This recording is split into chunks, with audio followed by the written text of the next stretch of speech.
할렐루야. 또 주일날 눈이 오고 나서부터인지 몰라도 날이 굉장히 좀 이틀 동안 많이 추웠던 것 같습니다. 이럴 때일수록 감기 안 걸리게 더욱더 조심하시고, 또 오늘은 좀 코로나가 조금 잠잠해진가 싶었더니 오늘 또 15명이나 되는 또 많은 또 사람들이 또 확진자가 나와서 참 또 우리나라가 또 불안에 떨 수밖에 없는 일이 또 일어났는데, 또 그럼에 있어서도 자기의 몸과 마음을 잘 준비하여서 주님 앞에 나오는 일에 소홀하지 않는 우리 성도님들 한 분 한 분이 되기를 주님의 이름으로 소망합니다. 어느 마을의 농부들이 하나님께 이렇게 요구했다고 합니다.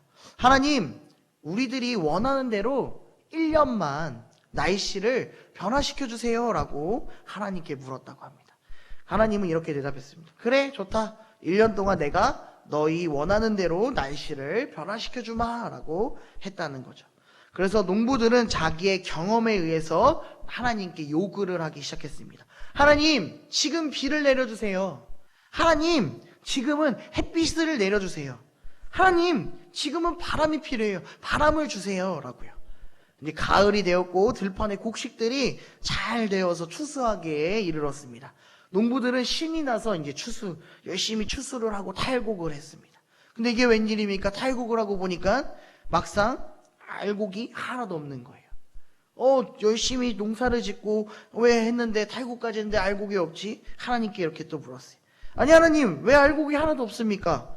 라며 농부가 의아하면서 하나님께 물으니까 하나님이 이렇게 대답하셨다고 해요. 나는 너희들이 원하는 대로 다 주었다. 비를 원할 때는 비를 주고, 햇빛을 원할 때는 햇빛을 주고, 바람을 원할 때는 바람을 줬다. 그런데 너희가 언제 나에게 알곡을 달라고 그랬느냐라고 물어봤느냐라고 묻는 것이었습니다. 너희들은 한 번도 알곡을 달라는 말을 한마디도 한 적이 없다라고요. 이제서야 농부들은 자신의 경험에 의해서 하나님께 주문한 것이 하나님께 모든 것을 맡기고 한 것보다 하찮음을 깨닫게 되었다는 것입니다. 사랑하는 성도 여러분, 우리가 하나님께 구하는 것, 찾고 구하는 것은 어떤 것입니까? 이 농부처럼 그냥 내 경험에 의해서, 내 필요에 의해서 하나님께 구하고 찾는 것이 있다면 이 시간 우리의 그런 것들을 버려버리시기를 주님의 이름으로 소망합니다. 오늘 요한복음 5장 1절에서부터 9절 말씀을 통해서는 오늘 우리가 무엇을 구해야 하는지, 그리고 우리의 삶에서 무엇을 찾고 나아가야 되는지를 생각해보고 일어나 걸어가는 참된 그리스도인 성도가 되기를 주님의 이름으로 소망합니다. 오늘 이 요한복음 5장 말씀은 너무나도 우리가 익숙한 말씀일 것입니다. 우리 성경 퀴즈 대회를 위해서 요한복음 또 열심히 읽어서 이 말씀도 잘 알고 있겠지만 설교를 통해서 많이 접해본 말씀일 것입니다. 이 말씀이 어떤 말씀입니까? 시작할 때 5장 1절에 그 후에라고 나와 있어요. 그 후에는 예수님께서 앞절에 보니까 왕의 신하의 아들을 고쳐주시고 그 후에 이제 유대인의 명절이 다가왔다라는 것을 알려주고 있습니다. 그래서 예수님이 유대인의 명절을 지키기 위해서 예루살렘으로 향한다라고 1절은 얘기하고 있다라는 거죠. 유대인의 명절은 우리가 잘 알고 있지만 초막절, 칠칠절 이런 유대인의 명절들이 있습니다. 그 명절 때 항상 유대인들은 예루살렘 성전에 가서 하나님께 제사 드리는 것이 관습이었어요. 전례였다라는 거죠. 그래서 예수님도 그곳을 예루살렘에 향해서 예배 드리러, 제사 드리러 갔다라는 거죠. 예수님이 그때만 간 것이 아니라 성경의 말씀을 통해서는 어린 시절부터 요셉과 그의 부모와 함께 예수님께서 예루살렘 성전에 가서 예배드리는 모습을 우리는 볼 수 있다라는 것입니다. 그 예루살렘의 모습이 이제 2절부터 나와 있습니다. 예루살렘이 어떤 모습인가 봤더니 2절에 양문 곁에 베데스다라는 못이 있고 거기 행각 5이 있다라고 2절은 얘기하고 있습니다. 양문은 무엇입니까? 양문은 무엇이냐면 제사 드리러 가는 사람, 그러니까 제사 드리려면 뭐가 필요해요? 제물이 필요해요. 그 제물 중에서도 양을 그 문에서 팔았다고 해서 그 장사들이 그 양문에서 팔았다고 해서 이름을 양문이라고 지어졌습니다. 그래서 예루살렘을 통해서 들어갔다 해서 붙여진 이름이고, 또 베데스다라는 이름은 자비의 집, 넘치는 물이라는 뜻을 가지고 있는 연못을 얘기하고 있다라고 해요. 그리고 거기에 있는 행각 5은 기둥만, 5개 기둥만 나와 있는 5개의 기둥이 지금 예루살렘 양문에 있는 그 배경이 지금 나타나고 있다라는 것입니다.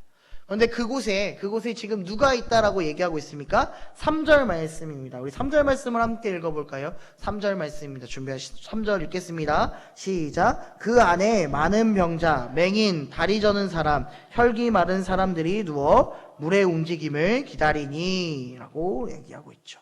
지금 여기에 보니까 병자들, 몸이 맹인들, 다리 저는 사람, 혈기 마른 사람, 이 사람들을 통틀어서 뭐라 그러냐면 도움이 필요한 사람이다라고 우리는 얘기하고 있습니다. 몸이 아프거나 몸이 불편한 사람은 도움이 필요한 것처럼요. 도움이 필요한 사람이 누구의 도움이 필요하냐면 이들은 의사의 도움이 필요해요. 몸이 나아야 되기 때문이죠.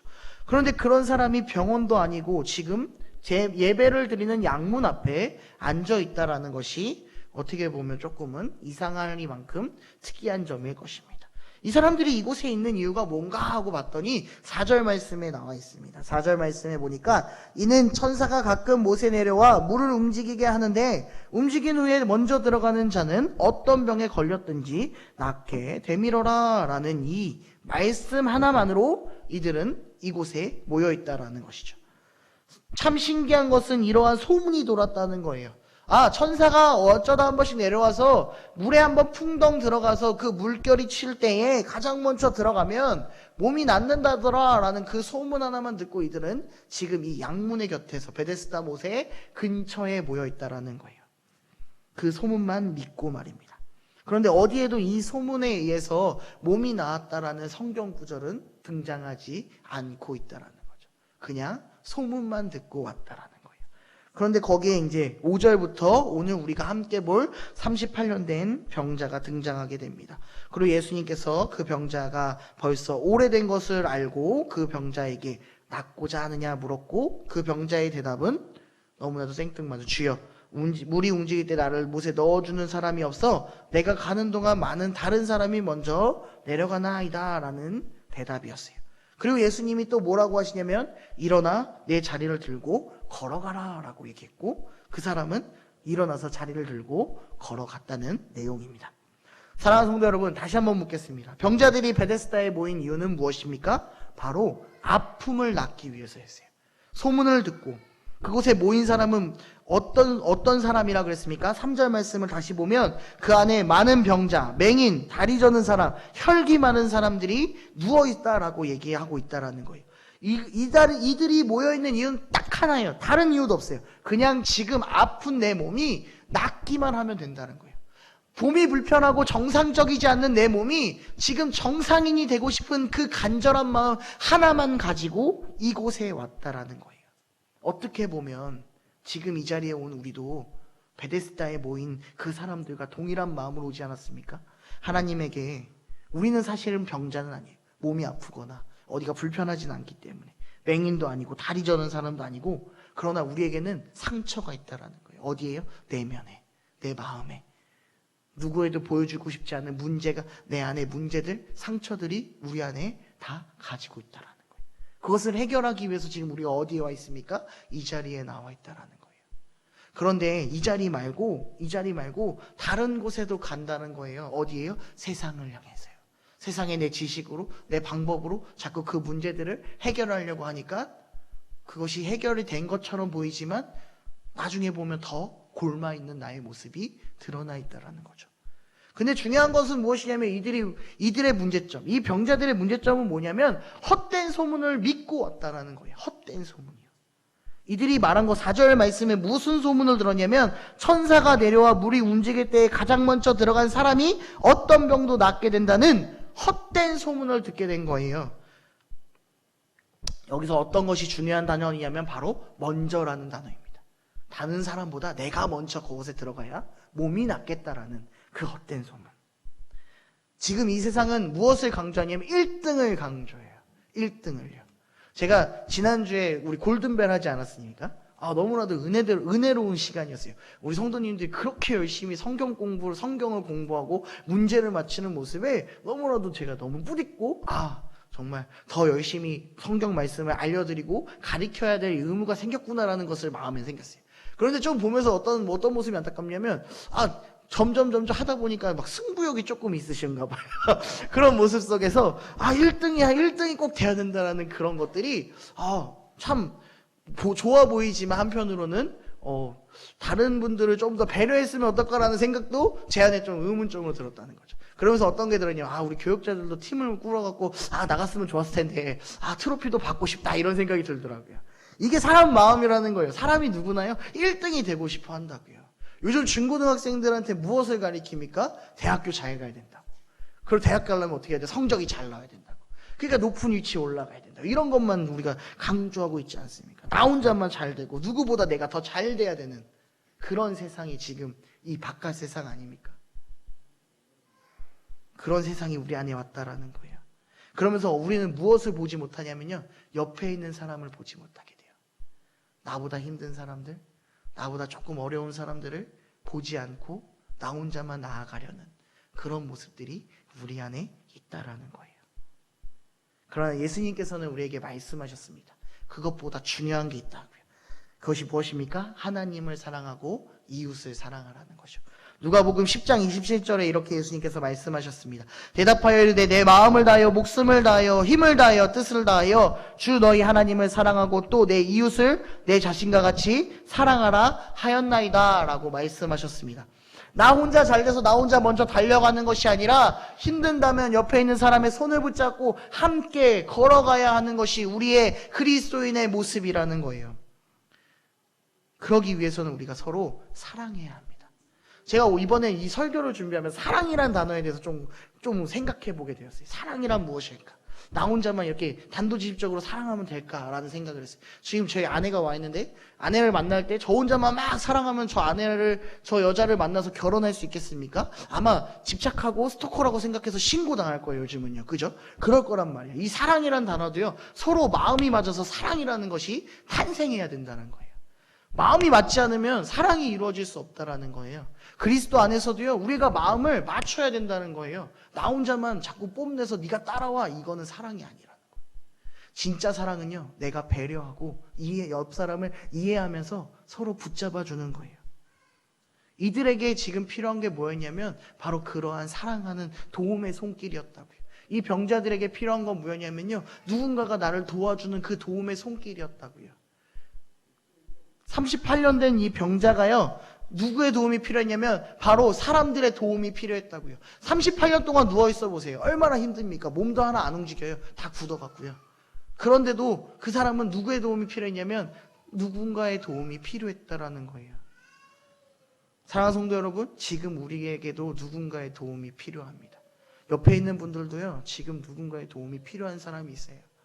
그렇다면 우리의 손을 뻗쳐서 손을 붙잡고 사랑으로 하나님께 일어나 걸어가는 우리 성도님들과 제가 되기를 주님의 이름으로 소망합니다. 사랑으로 구하고 사랑으로 나아가기를 소망합니다. 더 나아가 38년 된 병자에게 지금 누가 왔습니까? 예수님이 왔어요. 그리고 6절에 이렇게 얘기합니다. 예수님은 이미 그 병을 벌써 오래된 줄을 아셨다라고 말씀하고 있습니다. 그런데 그 병자에게 예수님이 이제 뭐라고 물어보십니까? 뭐라고 물어보냐면 너가 낫고자 하느냐라고 물어본다는 거예요. 너가 낫고자 하느냐? 만약에 제가 몸이 아프고 있는데 의사 선생님이 저한테 너 낫고 싶니? 라고 물어봤을 때 제가 뭐라고 대답하겠어요? 네, 낫고 싶습니다 라고 대답하는 게 당연한 거였어요. 근데 지금 이 병자의 대답은 뭐냐면 7절 말씀입니다. 우리 7절 말씀 한번 같이 읽어보겠습니다. 7절 같이 읽겠습니다.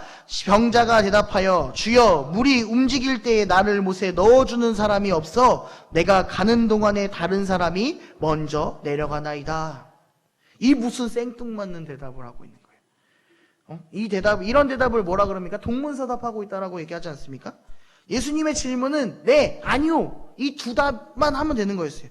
그런데 이 사람이 하는 건 뭐냐면 내가 지금 저 물에 들어가야 몸이 낫는데 아무도 날 도와주는 사람이 없어서 난 지금 계속 이러고 있어요.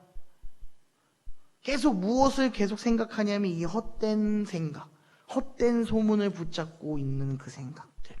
예수님이 나를 고쳐줄 그 주 메시아임을 분명히 제대로 봤다면 그 대답은 네, 주님 고쳐주세요일 텐데 그의 대답은 내가 지금 아직 저 물을 들어가지 못했어요. 이 대답이 얼마나 어이없는 대답이겠습니까?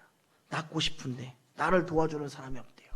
주님이 옆에서 도와주려고 내가 낫기를 원하느냐라고 손을 뻗쳤는데 그 손보다 다른 손으로 주님 나를 도와주는 사람이 없어요. 이렇게 얘기하고 있는 것들. 사랑하는 성도 여러분, 정말로 원하는 게 있으십니까?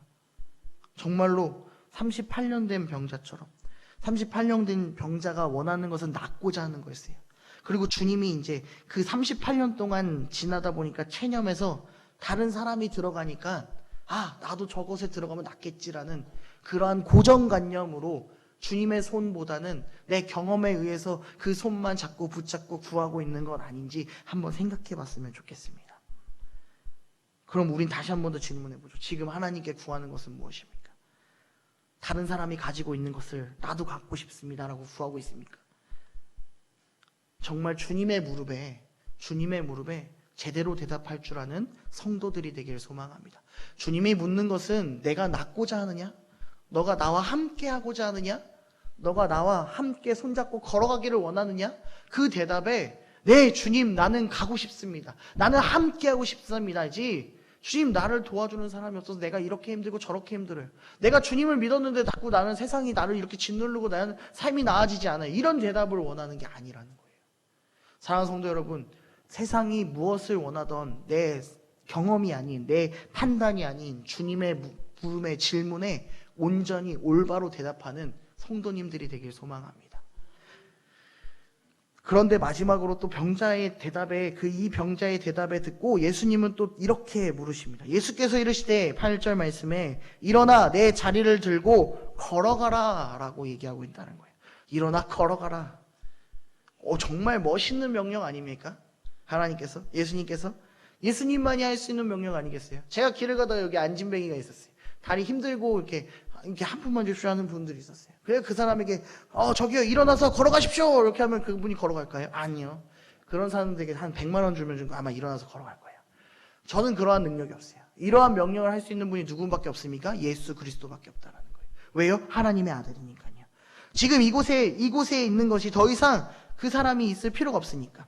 이곳에 있는 것이 그 사람에게는 도움이 될 것이 없어요. 이제 더 이상 베데스다가 중요한 것이 아니라 예수님을 만남으로 인해서 그 자비하심, 그 사랑하심으로 있기 때문에 그가 이젠 일어날 수 있는 힘이 생겼어요. 그러니까 예수님이 뭐라 합니까? 내 자리를 들고 일어나라 라고 명령하신 거예요. 그 명령에 지금 이 사람은 어떻게 응답하고 있습니까? 그 자리를 들고 일어나 걸어갔어요. 그것이 바로 우리가 해야 할 모습일 것입니다. 주님이 가라 하시면 가는 그러한 모습이 우리에게 필요하다는 거예요. 이제 우리 안에 결단이 필요하다는 것입니다. 세상에 눈을 둔 내 자신의 모습에서 주님이 나를 부르시고 나의 왕 되시고 나의 주인 되신 그 주님을 내가 따라가겠다라고 다짐했다면 그 마음 변치 않고 걸어가는 성도님들이 되길 소망합니다. 우리 삶을 살다가 분명히 주님은 만났어요.